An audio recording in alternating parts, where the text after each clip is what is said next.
Hey there, it is Justin, the Renegade Realtor from South Pass. I want to talk to you today about buying the listing. I know what you're thinking. You can't buy the listing, it's not for sale. You would be right. Buying the listing is a euphemism that realtors use amongst each other when they find out other unscrupulous realtors promising a prospective seller that they can get them more than they know it's worth. I mean, the realtor knows kind of what it's worth, but they give them this high price. They tell the client, "Oh, we can get you more," because they want to get the listing. Because all these realtors are competing for all these listings, right? And they know it. And so what the unscrupulous realtors would just say, we'll get you this high price. So then they put it on the market at this high price, and it doesn't sell because everyone knows it's priced too high. So then it sits on the market. It gets stigmatized. The realtor who's now they've got that listing, right? You signed the contract.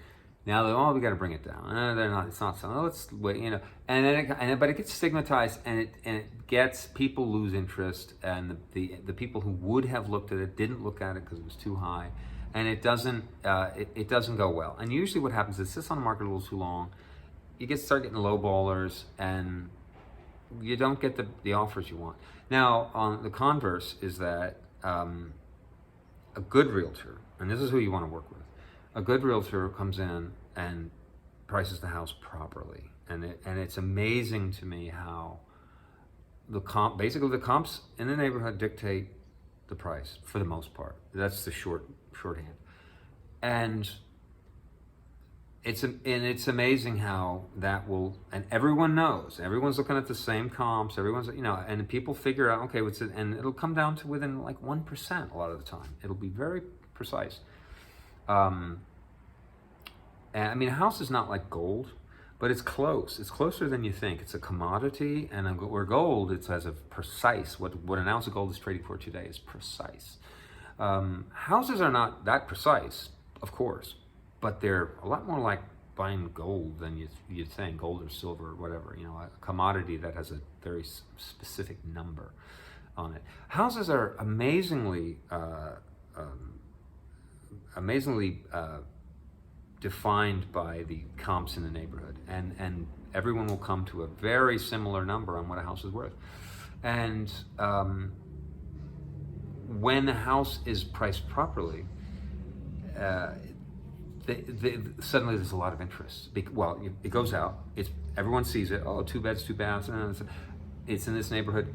It's let's go check it out. It's a very reasonable. Those numbers make sense. That's a good price for that house. Let's go.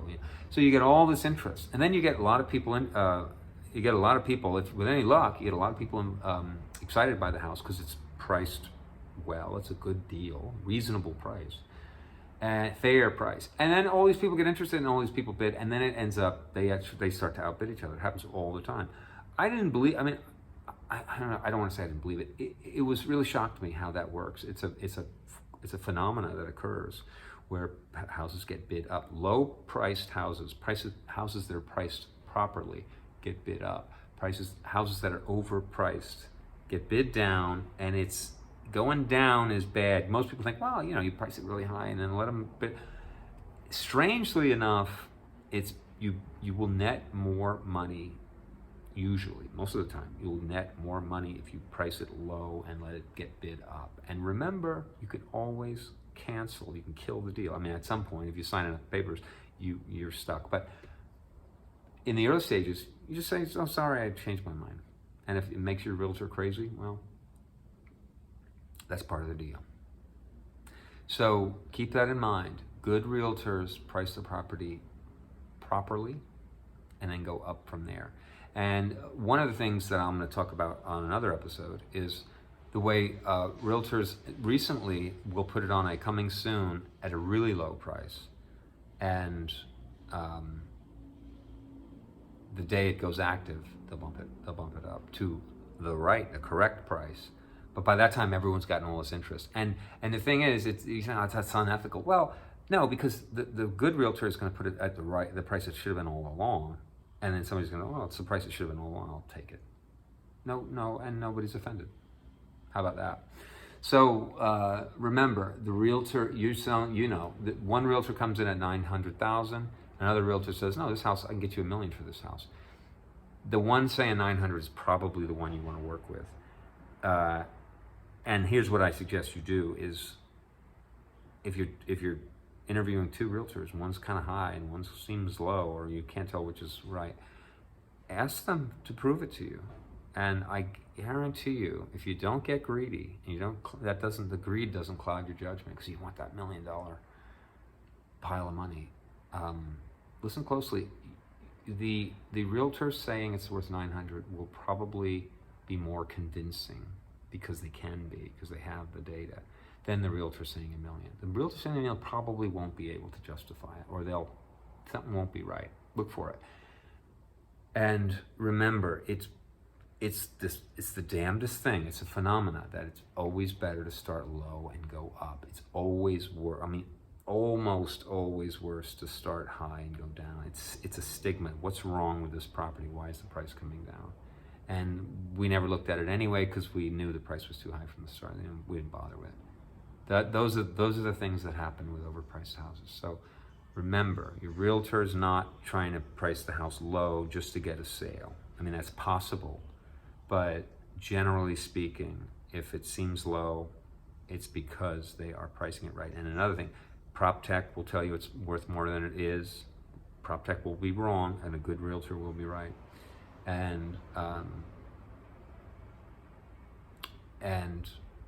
people buying the listing will be trying to tell you it's worth all this money. And listen carefully to the one with a lower price. That's what good realtors can do. And I want to do a series about what a good realtor can do for a client, because it's I am so impressed when I see the good realtors and what they can do. It's amazing. And the good realtor will net you the most for your house, better than the unscrupulous realtor with a high price, better than prop tech any day. I promise you. And I'm not, I have nothing to gain by telling you this, except that I'm trying to put out good content and get people into the right company. Have a good day.